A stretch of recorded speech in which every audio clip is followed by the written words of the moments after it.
Hi friends, ഞാനിന്നൊരു അച്ചാറാണ് ഉണ്ടാക്കണേ beetroot വെച്ചിട്ട്.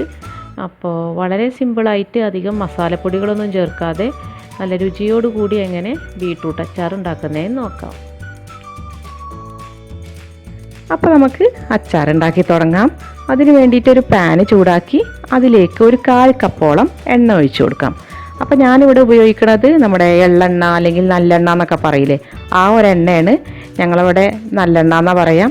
അപ്പോൾ നമ്മളെപ്പോഴും അച്ചാർ ഉണ്ടാക്കുമ്പോൾ ഈ ഒരു എണ്ണയിൽ തന്നെ ഉണ്ടാക്കാൻ ശ്രമിക്കുക. അതായിരിക്കും നമ്മുടെ അച്ചാറിന് കൂടുതൽ ടേസ്റ്റും കൂടുതൽ ഫ്ലേവറും നൽകുക. ഇനി എണ്ണ നന്നായിട്ട് ചൂടായി വരുമ്പോൾ അതിലേക്ക് ഒരു 2 ടീസ്പൂൺ കടുക് ഇട്ട് കൊടുക്കാം. ഈ കടുകൊന്ന് പൊട്ടി വരുമ്പോൾ പിന്നെ ചേർക്കേണ്ടത് ഉലുവയാണ്. ഞാനിവിടെ 1 ടീസ്പൂൺ ഉലുവയാണ് ചേർത്ത് കൊടുക്കണേ. ഈ ഉലുവി ഒന്ന് പൊട്ടി വന്നിട്ടുണ്ട്. അപ്പോൾ നമുക്ക് കുറച്ച് കറിവേപ്പില ചേർത്ത് കൊടുക്കാം. ഇതിലേക്ക് ഞാൻ ചേർക്കുന്നത് ഒരു 1/4 കപ്പ് ഇഞ്ചി മുറിച്ചെടുത്തതും പിന്നെ ഒരു 1/4 കപ്പോളം തന്നെ വെളുത്തുള്ളി മുറിച്ചെടുത്തതും ചേർത്ത് കൊടുക്കുകയാണ്. പിന്നെ വേണ്ടത് പച്ചമുളകാണ്. ഞാനിവിടെ ഒരു 6 പച്ചമുളക് മുറിച്ചെടുത്താണ് ചേർക്കുന്നത്. അപ്പോൾ ഞാൻ നേരത്തെ പറഞ്ഞ പോലെ തന്നെ അധികം മസാലപ്പൊടികൾ നമ്മൾ ചേർക്കണില്ല. എരിവിന് വേണ്ടിയിട്ട് പച്ചമുളകാണ് നമ്മൾ കൂടുതൽ ചേർത്ത് കൊടുക്കുന്നത്.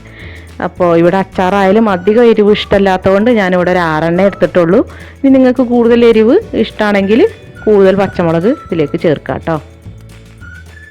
ഇനി ഇത് നന്നായിട്ടൊന്ന് വഴറ്റി കൊടുക്കണം. ലോ ഫ്ലെയിമിലിട്ടിട്ട് വേണം കേട്ടോ വഴറ്റി കൊടുക്കാൻ വേണ്ടിയിട്ട്, കാരണം ഇതിൻ്റെ കളറ് മങ്ങിപ്പോവരുത്. ഇതൊക്കെ കണ്ടോ, ഇത് നന്നായിട്ട് വഴറ്റി വന്നിട്ടുണ്ട്.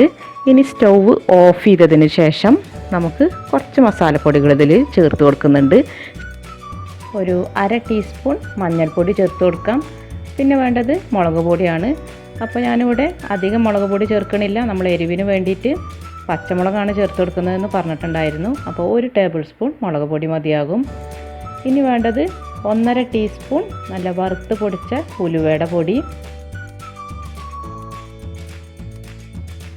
പിന്നെ ഒരു 1/2 ടീസ്പൂൺ കായത്തിൻ്റെ പൊടിയും കൂടെ ചേർത്ത് കൊടുക്കാം.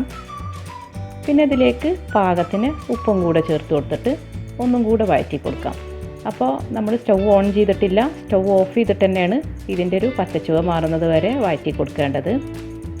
അപ്പോൾ മുളക് പൊടി അധികം ചേർക്കാതിരുന്നത് നമ്മുടെ ബീട്രൂട്ടിൻ്റെ കളറ് മങ്ങിപ്പോവും കൂടുതൽ മുളക് പൊടി ചേർത്ത് കൊടുത്താൽ.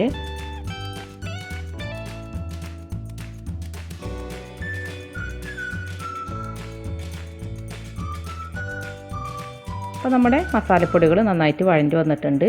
ഇനി ഇതിലേക്ക് നമുക്ക് ഒരു 1/4 കപ്പ് വിനാഗിരി ചേർത്ത് കൊടുക്കാം. കൂടെ തന്നെ നമുക്ക് സ്റ്റൗവ് ഓൺ ചെയ്ത് കൊടുക്കാം. എന്നിട്ട് നന്നായിട്ടൊന്ന് യോജിപ്പിച്ചെടുക്കുക. ഉപ്പില്ലെങ്കിൽ ഈ ഒരു സമയത്ത് നമുക്ക് ഉപ്പ് ചേർത്ത് കൊടുക്കാം. പിന്നെ വേണ്ടത് പഞ്ചസാരയാണ്. പഞ്ചസാര ഞാൻ ഒരു 2 ടീസ്പൂൺ ചേർത്ത് കൊടുക്കുന്നുണ്ട്.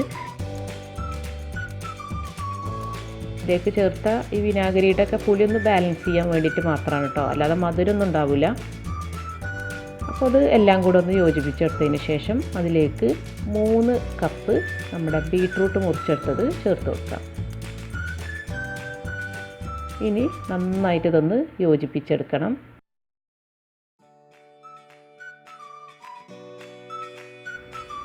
ഇത്രയേ ഉള്ളൂ. നമ്മുടെ നല്ല ടേസ്റ്റി ആയിട്ടുള്ള ബീട്രൂട്ട് അച്ചാർ ഇവിടെ റെഡി ആയിട്ടുണ്ട്. അപ്പോൾ ഇൻസ്റ്റൻ്റായിട്ട് നമുക്ക് കഴിക്കാൻ പറ്റുന്ന ഒരു അച്ചാറാണിത്. അപ്പോൾ നമുക്കിത് ചൂടാറിയതിന് ശേഷം കുപ്പിയിലാക്കിയിട്ട് നമുക്ക് ഫ്രിഡ്ജിൽ സൂക്ഷിക്കാം കേട്ടോ. കാരണം നമ്മളിതിൽ അധികം ഓയിലൊന്നും ഉപയോഗിച്ചിട്ടില്ല. അപ്പോൾ പുറത്തധികം ദിവസം നിൽക്കില്ല, പെട്ടെന്ന് ചീത്തയാവും. അപ്പോൾ അത് ഫ്രിഡ്ജിൽ വെച്ചിട്ട് നമുക്ക് യൂസ് ചെയ്യാം. അപ്പോൾ എൻ്റെ റെസിപ്പി നിങ്ങൾക്ക് ഇഷ്ടമായി എന്ന് വിചാരിക്കണു. ഇഷ്ടമായാൽ ഒന്ന് ലൈക്ക് ചെയ്യുക, നിങ്ങളുടെ ഫ്രണ്ട്സിനും റിലേറ്റീവ്സിനും ഒന്ന് ഷെയർ ചെയ്യുക. അതുപോലെ തന്നെ എൻ്റെ ചാനൽ ഇതുവരെ സബ്സ്ക്രൈബ് ചെയ്തിട്ടില്ലെങ്കിൽ ഒന്ന് സബ്സ്ക്രൈബും ചെയ്യാം കേട്ടോ. ഇനി വീണ്ടും പുതിയ പുതിയ റെസിപ്പീസുമായി വരുന്നത് വരെ താങ്ക് യു.